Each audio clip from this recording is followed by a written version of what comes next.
So today, guys, I want to talk about PS5 Pro with its reveal and all the hate it's getting on the internet. Okay, the price is $700. It does not come with a physical drive, and you have to buy the stand for it. So it's a premium product, not come with a stand. And another thing that ticked a lot of people off was the fact that they showed a lot of games that they didn't show anything new really. They just showed old games that were enhanced. So a lot of people didn't like the way it was presented. But I want to say that I feel like it's justified for the price. Now, $700 to a lot of people, that's a lot of money. I mean, it's nothing to sneeze at, right? But let's look at everything you're getting and look at it through a fresh, level-headed set of lenses, and let's see if we can justify that price. Because personally, I feel like it's worth $700 if it's something you desire. So let's get into it. Now, first off, I'm going to take a look at both sides of the story, okay? Now, the PlayStation 5 right now is $500 and the PlayStation 4 digital is $400. Now if you think about this, the PlayStation 5 digital is $300 less than another digital version of PlayStation 5, with it being the Pro.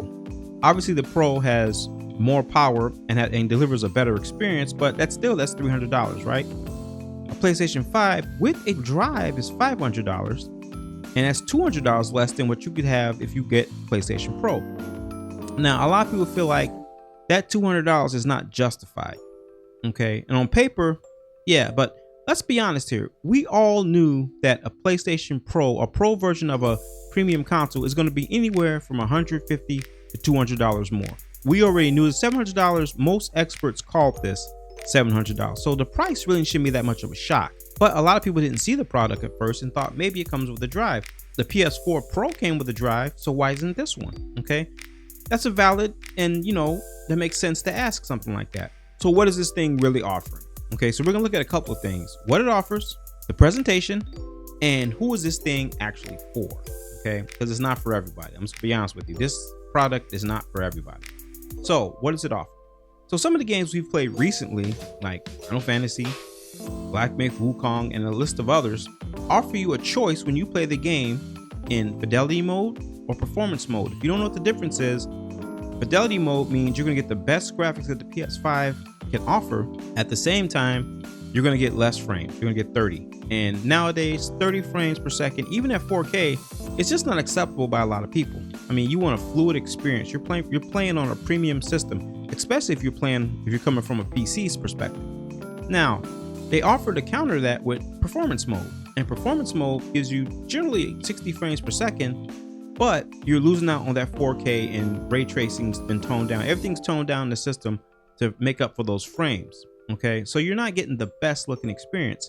So you want the best of both worlds. At least I do when I'm playing my games, Now, with that said, the PlayStation Pro offers a compromise. Okay, now I still stand by, and I defend this, that PlayStation 5 and even Xbox Series X has not released any games that, maybe with exception of a handful, that live up to the PlayStation 5's expectations and what the machine can truly do.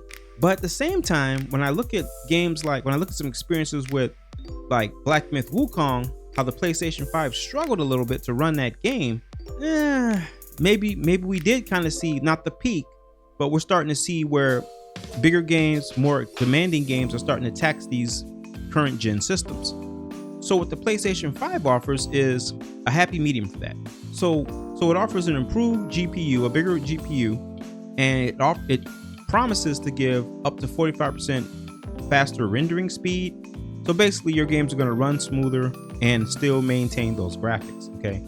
The ray tracing, people say that's the biggest gimmick of the world, ray tracing. Honestly, I could take it or leave it, but at the same time, some people care about stuff like that. So they want to see all the detail, all the shadows. They want to get that full 4K experience, especially if you got an OLED TV or 4K TV or something like that you're playing your games on. You want to get that. You're paying $700. Or even if you got a PlayStation 5, you've already paid $500 for it. And one of the last things they talked about was the AI driven upscaling. Okay. And basically what I understood that to be from watching the presentation is, because AI, let's be real, AI is the future here. But what it's supposed to do is take your old games, analyze every pixel according to the presentation, and artificially intelligently bring them up to the best possible standard and picture that I can present. That's a good selling point because, I mean, even older games are going to automatically be upscaled with the AI. But that's still not enough. Okay, let's compare it. And I know, and I'm going to talk about both sides of the coin when I say let's compare it to a PC. For $700, you are not going to build a PC that can offer you gameplay wise, okay, as the PS5 Pro. You're not even going to find a one that can offer you gameplay wise what a PS5 offers you for $500, let alone $700 with the improved capabilities. But people argue and say, well, with the PC I can do different things, and that's true. PC, you can do, you know, editing, you know, homework or whatever you do on a PC, print stuff, whatever. But we're not talking. We're talking about you can get a PC for like $300. I can do $300 or $400. I can do all that, a decent laptop. But if you're talking about gameplay, and that's what this video is about, then you're getting kind of a middle of the road experience with the PS5 Pro. And I've said this before, with a low to mid grade PC without all the hassle. Let's be honest, people like their consoles, and people will say, oh, well, I can just get it on PC, and you can. But a lot of the games that are on the PlayStation and the Xbox don't necessarily come to the PC right away. And we've seen that with Final Fantasy. We've seen that with God of War. One of the dual releases recently in times was Wukong Black Myth. That was one of the recent games where they both released. But let's talk about the real game that we're waiting for, Grand Theft Auto 6.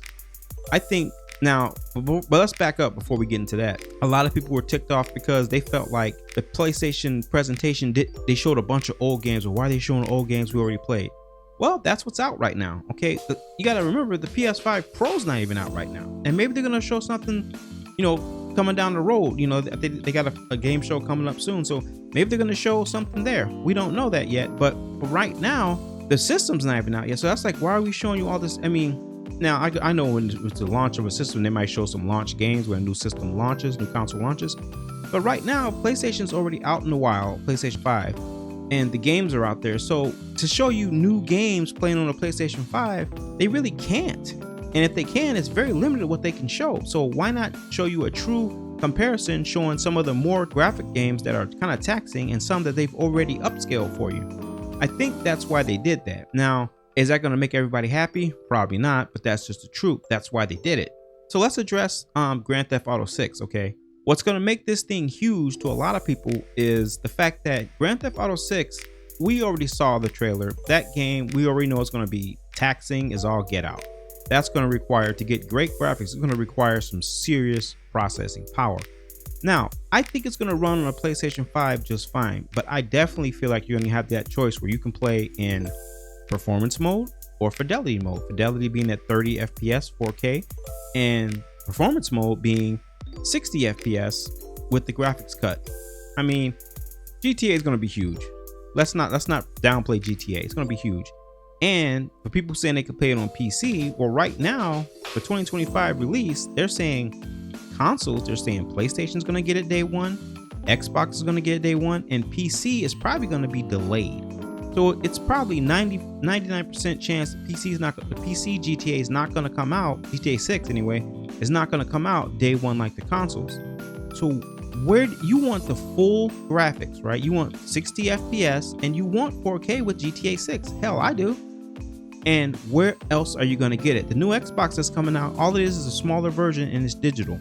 It's not going to give you no more processing power than the current Xbox Series X does. But with the PlayStation 5 Pro, now you got that option. And let's look at the word option. It's not mandatory for you to buy this thing. Okay, you can still have a good experience on your PlayStation 5 currently, because like I say, I still believe they haven't reached their peak potential with the PlayStation 5. However, this thing comes right out the box ready to go. I mean, it's going to give you that experience. Now, let's talk about the scummy move of the hard drive. A lot of people are pissed off about that hard drive, the physical one, and they're not coming with it and being just digital. Well, let's be honest here, guys. If you're an old head like me, you still want physical media, you know, but I'm okay. I can compromise with digital because both of them have their advantages, but a lot of people want their physical media, and I totally understand that. But younger people, not so much. Younger people, and I mean, they might call us boomers now or whatever. If you guess what, if you're in your 30s, somebody young's gonna call you a boomer. I'm sorry. I mean, welcome to being old, but you're not even old, but in their mind, you're old. So they don't mind having digital. They totally are on board. There is a demand for digital stuff. I like physical media with games because games are different because it's a collectible item if you're a collector, or just I like having a physical game where I can always go back and it's mine and I never have to worry about it being deleted off the server. But a younger person, they don't care about that. So digital is okay with them. If they're already spending $700, they're gonna be like, I ain't buying that. I don't need that. So that's a matter of preference. You don't have, I mean, it's not, and the thing of it is, the beautiful thing is they give you the option. You can get the digital, the physical drive if you'd like. It'd be good for me to have for the simple fact that, I have GameFly. So a lot of my games I rent, I get physical copies of and put it on my drive. So I got the PS5 with the physical drive, and obviously I got an Xbox Series X with a physical drive. But a lot of people don't do that. So they're okay with that. Now let's talk about the last part, the stand. I'm totally on board. That was a scummy move by them. And I feel like that's a ripoff. For $700 and every other console beforehand that has a stand has come with one, they should have threw that stand. They should not sell that stand separately. That is a cash grab. Now I'll give it to you. That's if they did anything wrong, that was probably it. But I don't think that makes the whole presentation and the whole system bad. But yeah, I feel like that was a little cheap. You could have that was a low blow. You could have gave out the stand. Okay, so they didn't give out the stand, but everything else, I feel like it justifies that price because it's people saying, oh, it's $800 and $20. You don't have to buy that drive. You don't have to. But if you want to, that's another $80. So now you're at about $800 or $780. And if you want the stand, you're at about $810, and you got to add tax. So we'll just be fair and round it up to $850. But really it's about $810 if we're just doing the price. So $850, and there's other options too. You can trade your PlayStation 5 and upgrade it to that. If you want, you could sell your old PlayStation 5 and get the PS5 Pro. That's an option.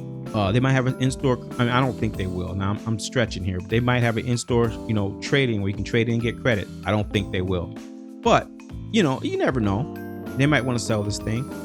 Now, one of the main concerns that isn't talked about a lot, but I'll talk about it, and some people heard some people talk about it, is that with this price, it's setting a precedence for what the new generation consoles might cost. If you're already selling a PS5 Pro at $700, that's probably going to be weaker than the new next gen consoles, I'm guessing. Okay, I don't know because they're not out yet and there's no specs for them. But I'm thinking it's going to be either more or at the price now of the price point of $700, which means console prices for the next gen are going to go up. And that's a bridge we'll cross when we get to it. But that's one thing, if I have to say anything that's really kind of off-putting about this, is the fact that it might, open Pandora's box with that price. But for now, right now, what it does and the gaming experience that it promises to deliver, I feel like I could see somebody buying this. Okay. And like I said, you got to know your audience. This is not for everyone. Okay. I mean, I don't know if people thought this thing was going to be like $600 or something like that. No, we were expecting $700. And a lot of people, I think, might have been turned off because they were expecting maybe a better show of what it can do, or were expecting to have a physical drive with it and a stand. But I don't think it deserves the hate and people shitting all over it. Like, and I get it, people like controversy. I understand that. But I just want to give a level-headed look at, why I think it's feasible. And am I going to get one? I don't know, because trust me, people say they're not going to buy this thing, but I guarantee, you're going to have to worry about scalpers. I mean, that's just a thing. Scalpers are going to scalp the damn thing. We know that's going to happen. But just people buying it and all, because people are going to want to buy it and they're going to want to make content on it. They might play it, but most people are going to want to make content on it and maybe just sell it or whatever. They're not even going to play the damn thing. Unfortunately, that's where we're at. But people who do want to buy it and actually enjoy it, I think they're going to be satisfied with what they get. So just wanted to weigh in my 2 cents. I know I'm a small channel, but I just feel like this thing's getting a lot of hate that it really doesn't deserve. So that's gonna do it with this video, guys. Definitely let me know in the comments whether you agree, you disagree. I totally get it. Some people are gonna tell me, you're crazy or whatever, and that's fine. But I just want to give it a level-headed look and a level-headed conversation about why I think this thing is not as bad as people are saying. I think Sony is gonna sell these things just fine, no problems. I think everybody who wants one is gonna get one. But like I say, the big takeaway here is it's worth the money if you want to invest in it. but it's not for everybody. So please rate, comment, subscribe. And with that, guys, take care of yourself, protect your inner peace. God bless you, and we'll catch you on the next one.